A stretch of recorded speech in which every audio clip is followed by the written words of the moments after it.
Nigerians.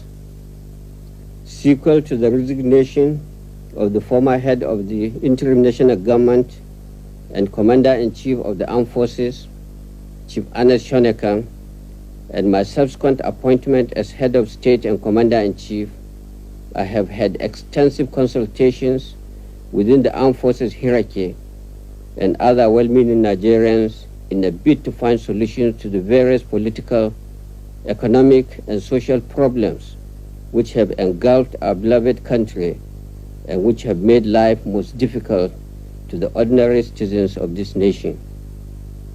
Chief Ernest Shonekan took over as head of state and commander-in-chief of the Nigerian Armed Forces at the most trying time in the history of our country. Politically, economically, and socially, there were lots of uncertainties. Things appeared bleak, and the atmosphere was heavy with uncertainties. However, driven by the belief in himself, his countrymen, and love for his country, he accepted to face the challenges of our time. I will therefore like to take this opportunity to pay tribute to him for his selfless service to the nation. He showed great courage at taking on the daunting task of heading the interim national government, even a greater courage to know when to leave. Many have expressed fears about the apparent return of the military. Many have talked about the concern of the international community. However, under the present circumstances, the survival of our beloved country is far above any other consideration. Nigeria is the only country we have. We must therefore solve our problems ourselves. We must lay a very solid foundation for the growth of true democracy. We should avoid any ad hoc or temporary solutions.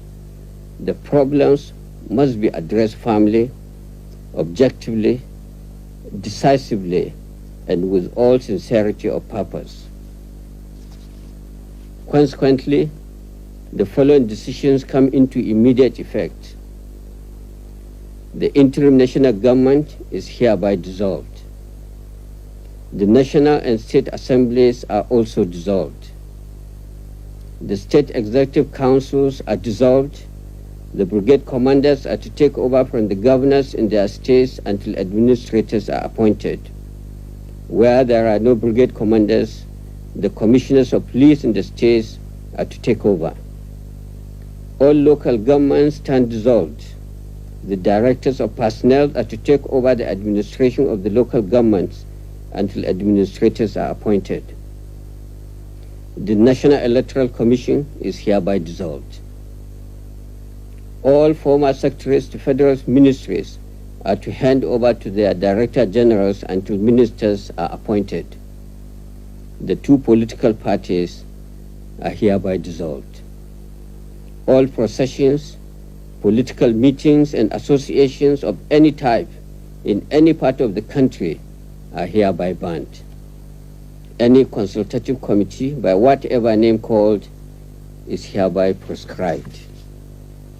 Decree 61 of 1993 is hereby abrogated. A provisional ruling council is hereby established.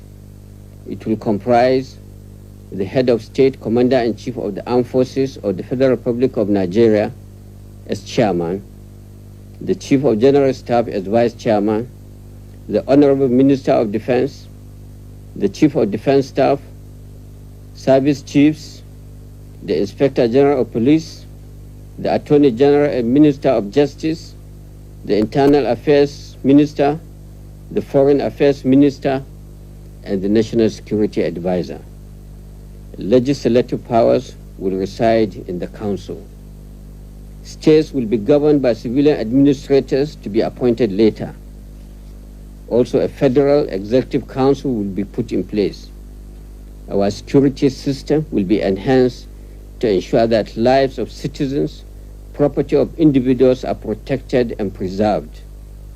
Drugs trafficking and other economic crimes such as 419 must be tackled and eliminated.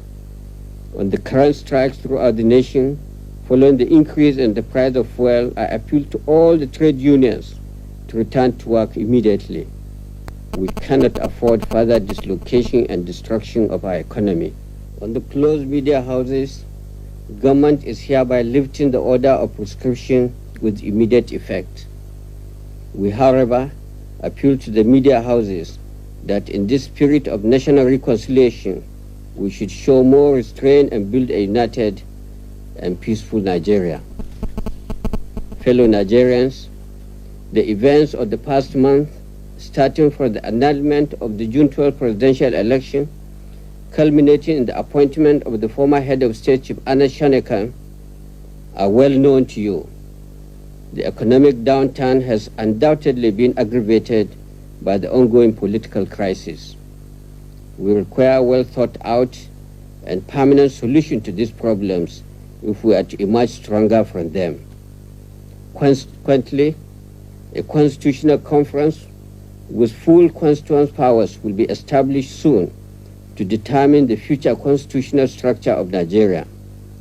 The Constitutional Conference will also recommend the method of forming parties, which will lead to the ultimate recognition of political parties formed by the people.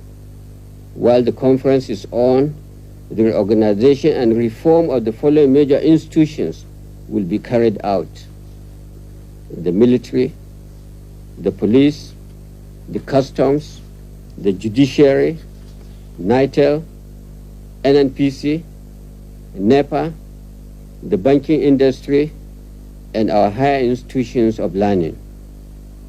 This regime will be firm, humane, and decisive. We will not condone nor tolerate any act of indiscipline. Any attempt to test our will be decisively dealt with.